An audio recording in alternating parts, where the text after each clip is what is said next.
boa noite, bem-vindos ao DataVénia, um regresso para uma nova temporada depois de algum tempo, com este tempo parado pela pandemia e não só, também pelas férias, que nós resolvemos interromper os programas de comentários, mas agora voltamos e voltamos com toda a força. O DataVénia é um programa muito querido dos espectadores do novo canal, alguns mandavam-nos mensagens para ver quando é que podíamos começar, aqui está. Hoje, sexta-feira, regressamos à antena e, claro, com o nosso querido e amigo e coautor do programa, Dr. Paulo Ferrinho. Paulo, é um gosto enorme ter-te aqui, não fisicamente, ainda com as medidas de segurança, mas ter-te um gosto enorme que voltes aqui ao novo canal, porque é a tua casa, no fundo, não é? Bem-vindo novamente. Muito obrigado e agradeço a todos os telespectadores e ao novo canal por me permitir fazer uma quarta temporada do DataVénia e tentar descomplexificar esta linguagem do direito que às vezes é tão hermética que nem os próprios juristas conseguem entender. Portanto, existem cânones de interpretação tão variados que levam os juristas a andarem permanentemente à procura de um saber que seja unanimemente reconhecido entre todos, e é impossível como nós temos vindo, e portanto voltar ao DataVénia é sempre um gosto, e voltar ao novo canal é sempre uma experiência muito positiva para mim e espero que seja para os seus telespectadores. Paulo, não podíamos começar melhor com um convidado de luxo, um convidado que é do Norte, que é do Porto, mas com a sua vida mais em Lisboa, foi nosso representante também do povo português, uma pessoa muito estimada aqui pelo povo do Norte, que é o Dr. Pacheco Pereira. Doutor, para mim é um gosto enorme tê-lo no meu canal, uma pessoa com essa experiência, uma referência para todos nós a nível de comunicação. Bem-vindo ao novo canal, um canal da sua terra, um canal da sua região. Muito obrigada, mas eu acho que passei mais tempo no Norte do que no Sul. E mesmo agora não vivo propriamente em Lisboa, mas fiz o liceu e fiz grande parte da universidade toda no Porto, e a minha família vive no Porto. Aliás, vivo no Porto, em bom rigor, há muitos anos, digamos assim, há centenas de anos. E portanto, as minhas ligações, chamemos assim, geográficas, são essencialmente com o Norte, com o Porto, e com o Norte em geral, Ponte Lima, Braga, Arcos, Boticas, Trás-os-Montes, de modo geral. Raimonda, que ainda há um pouco falávamos, que hoje foi o centenário do Padre Machado, e que foi lembrado como uma pessoa muito querida por esse padre, que tanto bem fez já aquela freguesia. Doutor, hoje o Paulo Ferrinho traz um tema, e eu passo já para isso, Paulo, para passar para ti a bola. Portanto, vamos ter liberdade de expressão e os seus limites. Algo que, até a mim, vou estar com muita atenção como diretor de um canal de comunicação. Exatamente, Paulo, e deve estar, e toda a gente deve estar, porque a liberdade de expressão é, sobretudo, o humus que alimenta a democracia. E sem liberdade de expressão, sem esse humus, sem essa característica, as democracias morrem, definham, ficam sem capacidade de se autorregenerar. E é isso que é importante, e as pessoas esquecem isso, é que a liberdade de expressão está dentro de um princípio básico, que vem no artigo 1º da Constituição, que é a da dignidade humana. E a liberdade de expressão faz parte dessa dignidade humana e é inseparável ao nosso ser e à nossa capacidade de intervenção social. E às vezes esquecem-se um pouco disto. Por isso é que a nossa Constituição tem o artigo 37, que nos direitos, liberdades e garantias encaixa a liberdade de expressão como um direito à palavra, à imagem, a ser informada, a de informar, a de se informar e, além de tudo, sem impedimentos e discriminações. Isto é que é importante, é que é um direito, liberdade e garantia, exatamente ao mesmo nível que tem outro direito, que às vezes escolhido, que é o direito à honra e ao bom nome. E nesta colisão de direitos entre a liberdade de informar, a liberdade de se exprimir, a liberdade de opinar, às vezes contendemos um pouco também com o núcleo que é a essência da proteção individual, do bom nome e da imagem das outras pessoas. Mas a lei traz sempre mecanismos para tentar nivelar esta questão. Por isso é que existem, quando há colisões de direitos e há conflitos de direitos, existem formas de interpretação e isso é importante e os tribunais recorrem a ela, sobretudo à jurisprudência e ultimamente, nos últimos anos, fruto muito da iniciativa dos portugueses que estavam a ser maltratados, entre aspas, pelos tribunais portugueses relativamente à sua defesa do direito de expressão, têm recorrido ao Tribunal Europeu de Direitos do Homem para aplicar a Convenção Europeia de Direitos dos Homens, e o Tribunal Europeu tem condenado sucessivamente Portugal relativamente a esta questão da restrição dos direitos de opinião e da liberdade de opinião. Em Portugal não pode haver delito de opinião, embora haja margens, obviamente, limites que se possam e têm que ser respeitados quando atacam o núcleo essencial da personalidade humana. E isso é importante. Porquê? Porque se nós começamos a restringir a liberdade de expressão, nós vamos perder a capacidade de transformar a própria sociedade, porque nos vamos automatizar, isto é, alguém vai pensar por nós e nós vamos fazer exatamente aquilo que os outros seres pensantes que acham que nós devemos fazer. Nós passámos um período muito complicado em Portugal, onde esta teoria começou paulatinamente a vingar, entre 1926 e 1974, e foram um período muito negro em que o Dr. Pacheco Pereira, que hoje o nosso Celso convidado, estudou e tem trabalhos publicados sobre o direito da opinião, sobre a capacidade de intervenção social e nesta área muito particular. E queria, não alongando muito mais, sabendo que existe limite, e depois vamos encontrar alguns limites, perguntar ao Dr. Pacheco Pereira se acha, e agradecendo a sua presença, obviamente, é sempre uma referência intelectual para mim, sinto-me esmagado intelectualmente como uma pessoa que tem com tanto saber produzido, obviamente, mas se acha que este caminho que estamos a trilhar e que, sobretudo, com as novas opiniões que surgem agora do policiamento das redes sociais, com um grupo especial a ser criado, ou supostamente vai ser criado para policiar as opiniões que são dadas pelos cidadãos e pelos jornalistas e pela comunicação social, não acha isso um caminho perigoso que nos pode levar a criar uma nova liberdade de expressão que é a antiga censura? E muito obrigado pela sua presença, Soutor. Muito obrigada pelo convite. A resposta é muito simples. O único limite para a liberdade de expressão é a lei. É a violação da lei. Quem viola a lei usando como instrumento a liberdade de expressão, a palavra, para a calúnia, para determinado tipo de discursos que são socialmente perigosos, deve ser sujeito à lei. Fora disso, a liberdade de expressão não mede o que me agrada nem o que me desagrada. Pelo contrário, até o seu verdadeiro sentido é o que me desagrada. É a liberdade do outro produzir um discurso que me pode inclusive ser repelente, mas que ele tem direito a produzir. Eu sou defensor da maior liberdade de expressão possível, apenas com o limite da lei, e acho muito perigoso o caminho que se segue hoje, no sentido de ter feito o mal e a caramunha. Primeiro, permitiu-se uma verdadeira selva, uma espécie de faroeste nas redes sociais. E quando se começou a verificar que isso tinha efeitos perniciosos, caminha-se para tentar evitar esse faroeste com novas formas de censura. É um caminho péssimo, é um caminho socialmente inaceitável e é por isso que eu acho muito perigoso o que se está a passar nos dias de hoje. Porque o que se está a passar é essencialmente a aceitação de um discurso que é agressivo, que é igualitarista, que é muitas vezes ignorante, mas esse discurso corresponde a mudanças sociais. Sem se perceber as mudanças sociais, não se percebe o que se está a passar nas redes sociais. Portanto, o problema do que acontece nas redes sociais é um problema que tem a ver com a evolução da sociedade dos nossos dias. E não é meramente apenas um problema de liberdade de expressão ou de discurso de ódio ou qualquer outra forma de abuso da liberdade de expressão. Portanto, nós estamos num processo que é um processo complicado, que não é apenas um processo de libertinagem, chamemos assim, de informação, é um processo de mudança de referentes sociais para o qual conta em muito as chamadas redes sociais. Soutor, mas como é que, e é um caminho, em termos jurídicos... E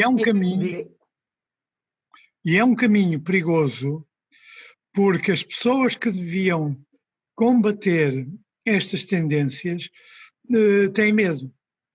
ou não querem meter-se em sarilhos, ou não querem fazer complicação. Eu, por exemplo, já tenho escrito artigos defendendo coisas que detesto completamente, que acho socialmente inaceitáveis, mas que acho que as pessoas têm direito a exprimir a sua opinião. É o caso, por exemplo, de discursos de extrema-direita. Desde que não violem a lei, têm todo o direito de o fazer. Eu não posso, em termos de liberdade, fazer um julgamento sobre o conteúdo desse discurso. Se eu quero combater, combato através do debate público, da narrativa e do exercício da democracia. O problema para os juristas está na harmonia do direito, não é? Entre o direito à honra e bom nome e o direito a exprimir opiniões livremente como crítica social. Existe aqui, o direito encontra que chama os limites imanentes, isto é, aqueles que fazem parte do núcleo essencial do direito está a ser protegido, e depois que se afere caso a caso.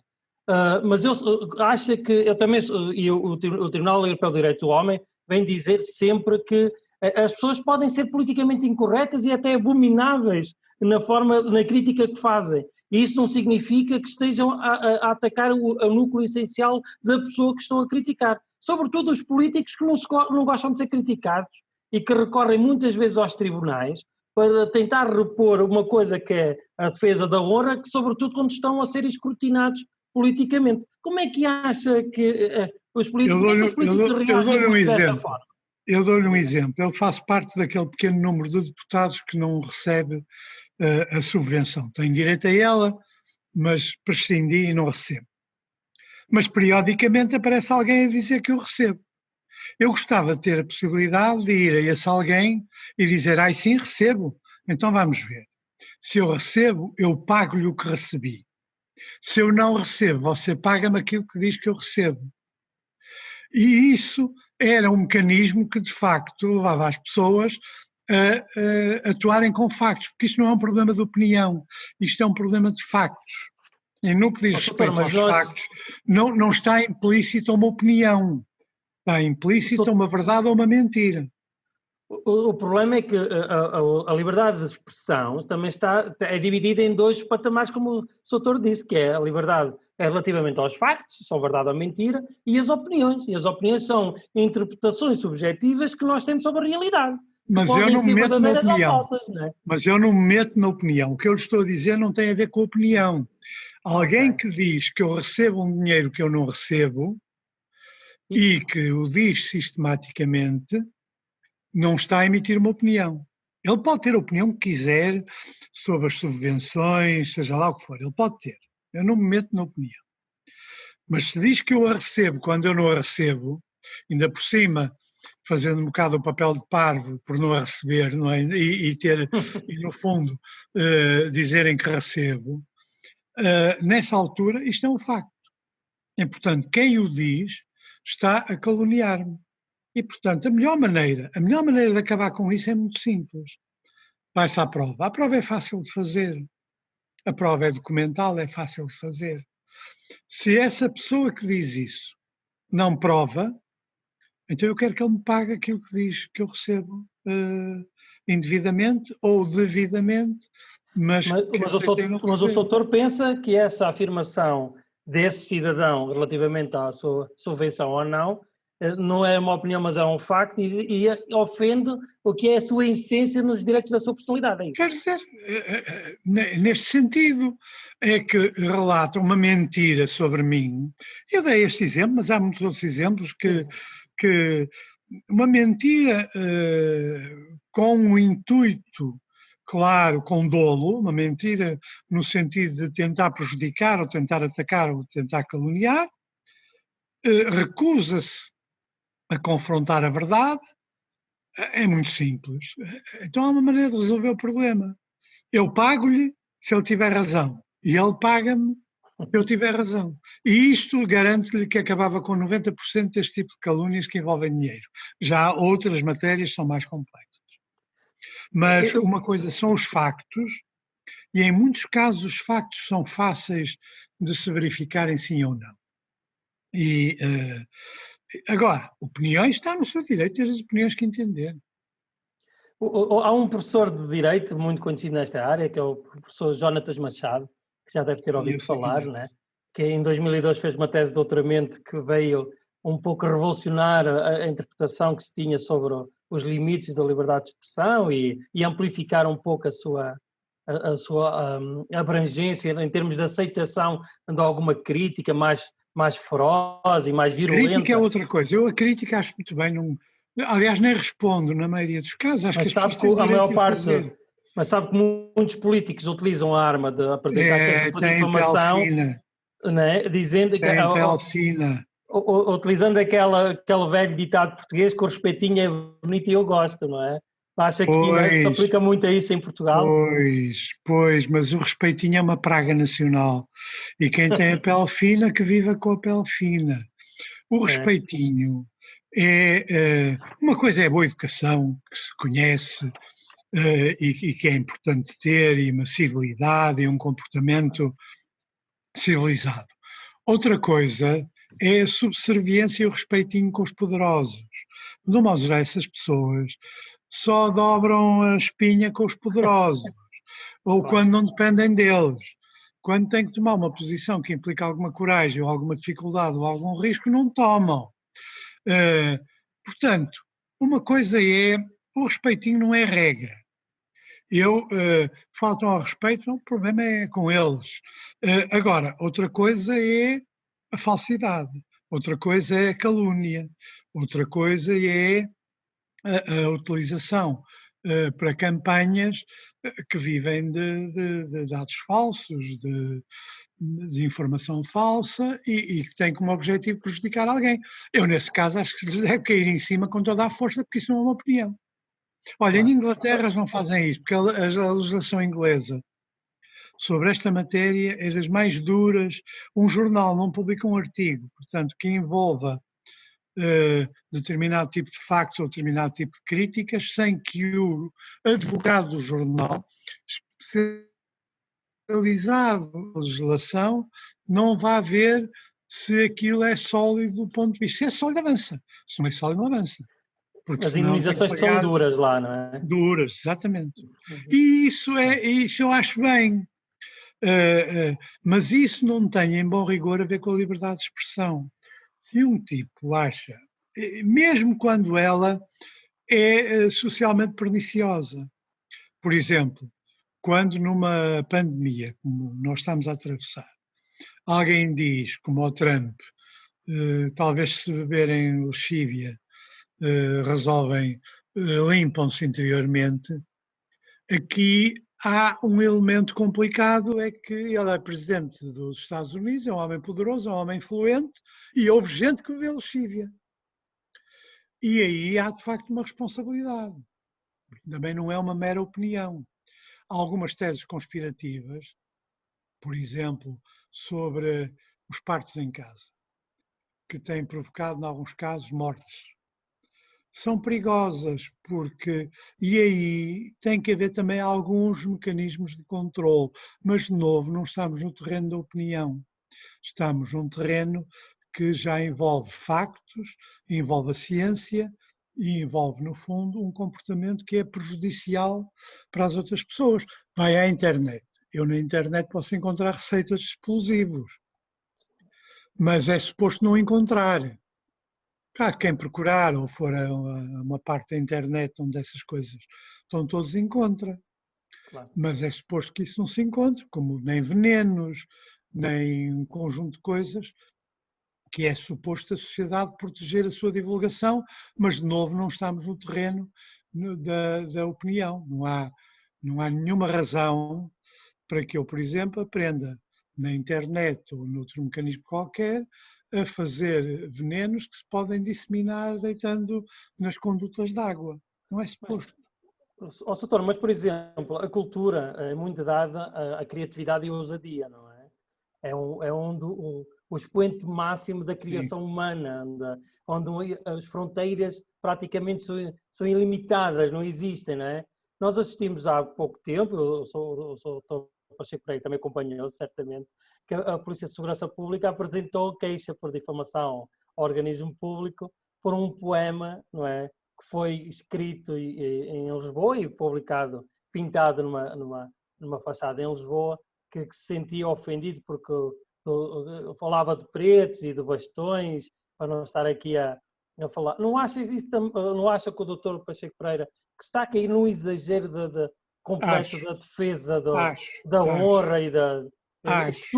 Tudo é difamatório, tudo é calúnia? Acho. Está-se a criar um mundo em que mecanismos de identidade de género, mecanismos de autoafirmação são protegidos não pela narrativa e pelo combate político, mas pela lei no pior sentido e pela censura. É a judicialização da política, não é? Isso é mau. Eu sou contra isso. Agora, há outros casos em que a sociedade pode e deve ser protegida, mas é essencialmente, como insisto, perante atos, perante factos e perante, por exemplo, o racismo, os insultos de caráter rássico. No caso português são um crime porque a Constituição não é neutra nessa matéria. Exatamente. Eu sou contra isso, devo dizer. Eu sempre fui contra limitações constitucionais à liberdade de expressão. É possível obter resultados idênticos de outra maneira. Mas pronto, eles existem. Portanto, a lei existe. Portanto, é natural que daí se possa seguir criminalização. Agora, ao ponto de policiar a linguagem, ao ponto de criar maneiras de... tem que se escrever de determinada maneira, tem que se tratar as mulheres ou os homens ou os homossexuais ou os negros sempre de maneiras que são codificadas. Eu isso sou completamente contra e acho que é uma limitação objetiva também à criatividade. Falou da questão da cultura, por exemplo. Há um dilema que é muito comum em vários países, Estados Unidos, por exemplo, que é a bandeira, que é aquilo que pode ser considerado o ataque à bandeira, ou a blasfémia, ou a blasfémia, ou o hino nacional. E o que é certo é que se considera que isso significa uma limitação à liberdade de expressão. Agora, havia uma brincadeira que se dizia aqui há uns anos, que era a peça de teatro chamada A Peça. Na peça de teatro chamada A Peça, punha-se um canhão no palco e a peça consistia no disparo da peça sob a assistência. Bom, aí não há nenhuma liberdade artística que pode justificar.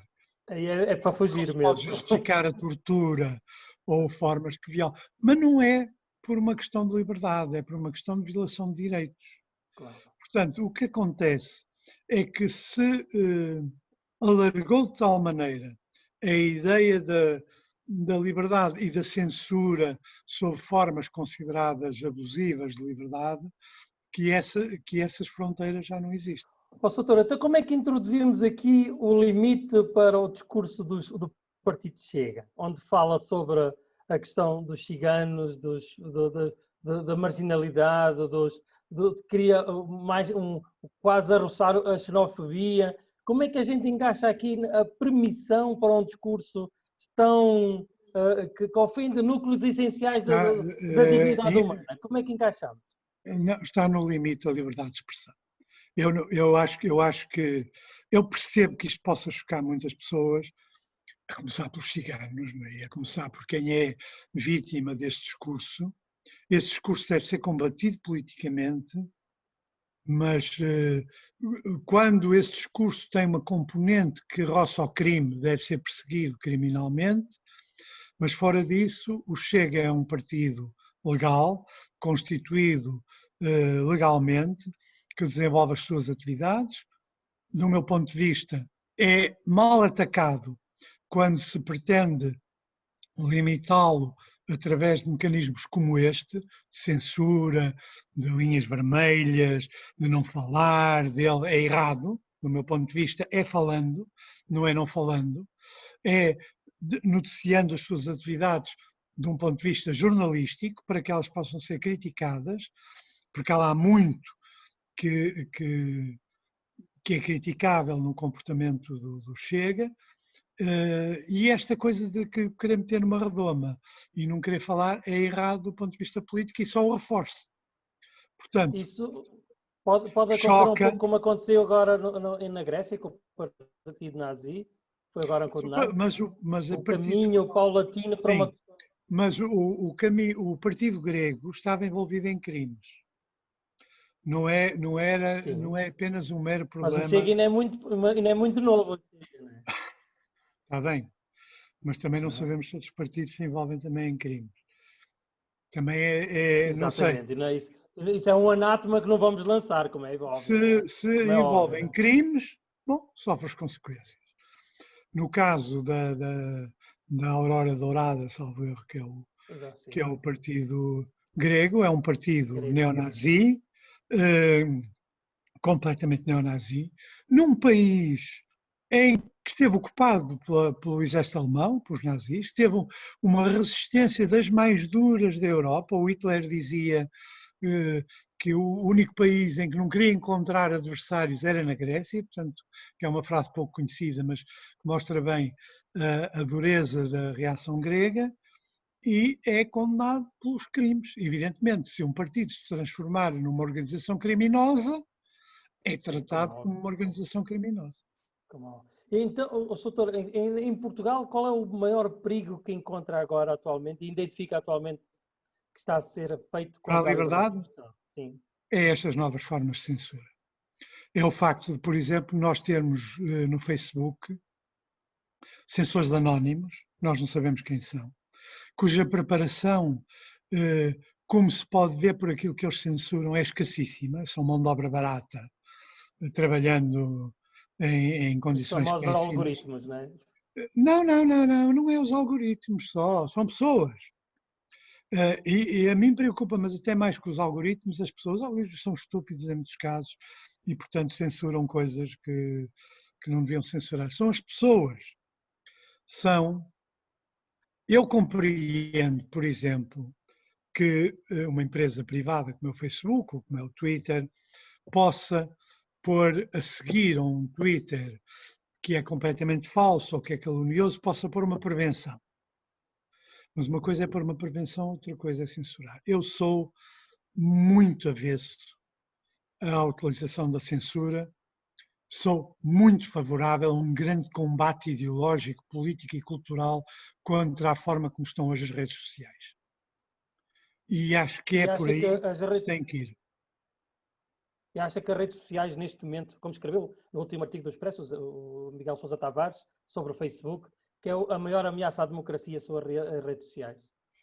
Não sei, não é a única. Há muitas ameaças à democracia que se manifestam nas redes sociais, mas que não têm diretamente a ver com as redes sociais. Há muito ressentimento, há muitos grupos sociais que foram maltratados, o incremento da pobreza e da desigualdade é um fator muito complexo, portanto isso depois traduz-se nas redes sociais. O que eu acho que as redes sociais são, para utilizar uma expressão antiga, a cloaca da sociedade, é o lixo da sociedade, é os bafons, e como ninguém lhes faz frente, parece que as pessoas têm medo e aceitam a arrogância que existe nas redes sociais, que é a arrogância que vem de um tipo que nunca leu um livro e faz uma crítica dura porque leu outra crítica e começa a dizer: eu nunca li este livro, mas isto deve ser ferozmente combatido. O egalitarismo da ignorância deve ser ferozmente combatido, mas muita gente tem medo da resposta porque há muito bullying nas redes sociais. Mas quem tem medo compra um cão. E vá com. Quer dizer, compra um cão. Ou então esconda-se, mete ao pescoço debaixo da areia. Como dizia o presidente, o que nós precisamos são de pessoas corajosas que defrontem aquilo. Exato. O presidente Harry Truman dizia que. O presidente Harry Truman tinha uma frase muito, muito célebre que dizia: quem não suporta o calor não deve trabalhar na cozinha, não é? Que era sobretudo para os políticos, ok? Claro. Neste caso, quem não gosta das redes sociais não vai para as redes sociais, não é? Não, isso é o problema dos políticos, é que muitos deles são feitos em laboratório. nunca tiveram uma verdadeira vida. Os mais novos agora já foram feitos também nas redes sociais. Vivem numa redoma. Vivem com uma enorme promiscuidade em relação à comunicação social. Vivem da partilha de informações que não deviam partilhar. Vivem de uma endogamia com jornalistas e com a comunicação social e, portanto...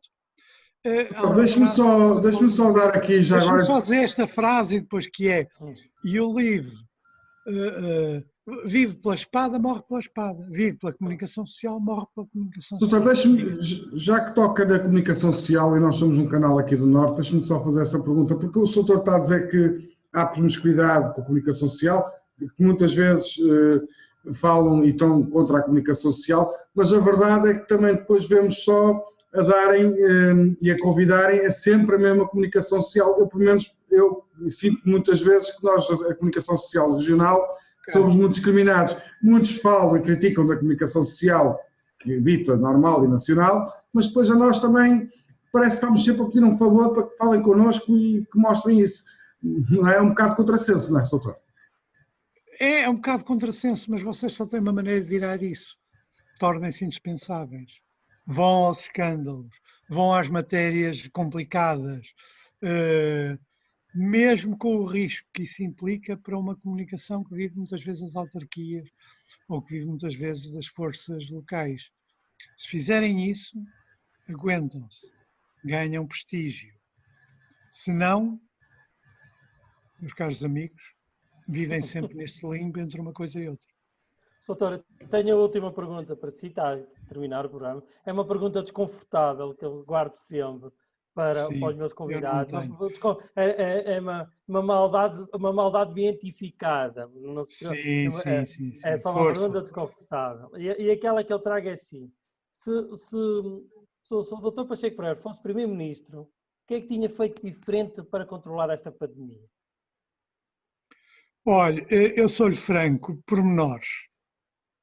Porque nós temos o julgamento, vá ver, o julgamento sobre o controle da pandemia não pode ser o mesmo no princípio, no meio e agora. É muito injusto, porque o que se sabia no princípio, o que se sabia no meio e o que se sabe agora é muito diferente. E, portanto, fazer um julgamento sobre o conjunto é sempre injusto numa das partes. É possível agora ser muito mais duro e muito mais crítico do que era no princípio. Eu acho que durante grande parte do tempo mais delicado, o governo atuou de uma forma moderada, razoável e, portanto, há uma outra coisa que se poderia fazer diferente, mas no essencial ninguém faria diferente. Agora não. Agora há muita coisa que se pode fazer diferente e que é possível fazer diferente e há algum descontrole nos dias de hoje. Veja, agora, muita coisa funciona. Eu não quero dar o meu exemplo, porque pode sempre argumentar que, sendo uma pessoa conhecida, é sempre sujeito a um privilégio, mesmo que não o peça. É assim, não se consegue evitar. Mas eu estive em contacto, como se sabe, é público, num programa de televisão com uma pessoa que foi infectada com positiva.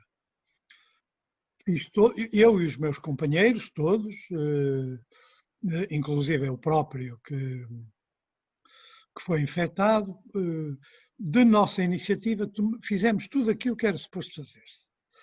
Quarentena, distanciamento, testes, proteção das pessoas que estão à nossa volta, daquelas com que contactámos quando ainda não se sabia dessa circunstância, e o apoio das autoridades de saúde foi bastante razoável. Como lhe digo, nós não podemos servir de exemplo porque eu e os meus companheiros do programa somos conhecidos, mas presumo que não terá havido nenhuma espécie de privilégio essencial. Mas estas 7.000 mortes inexplicáveis, como é que se encaixa aqui no discurso? Não, elas são explicáveis. Infelizmente elas são explicáveis. Sabe qual é o problema? É que a gente já se esqueceu que os vírus e as epidemias e as pandemias nos acompanham desde o início da história. E, portanto, e que ainda tivemos no século XX uma grande pandemia, que foi a gripe pneumónica. Portanto, e mais, e hoje ter conseguido o confinamento com uma relativa eficácia é um verdadeiro milagre. Agora, depois dá-se cansaço, e agora isso já não se passa. Agora, não sei, eu não sou especialista em saúde pública, a impressão que eu tenho é que agora entramos numa fase muito complicada em que provavelmente não se vai querer repetir algumas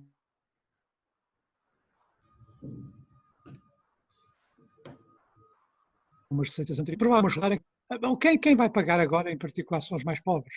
São os mais solitários, têm menos condições em casa, esses é que vão pagar. Mas isso é um problema social que está antes, durante e depois da pandemia.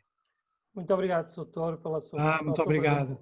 Foi fantástico. Agora entrego ao Paulo. Muito obrigado, Paulo. Obrigado. Dr. Pacheco Pereira, muito obrigado. É um gosto tê-lo sempre no novo canal. Pode contar sempre aqui com a televisão da região. Para nós será sempre porta aberta para pessoas ilustres como o senhor. E que tanto deram esta região. Mandem notícias para o meu arquivo, tudo que eu vejo. Aqui marcamos encontro na próxima sexta-feira, às 21h15, aqui no novo canal. Já sabe que o Data Vénia e outros programas estão de regresso à antena. Uma boa noite.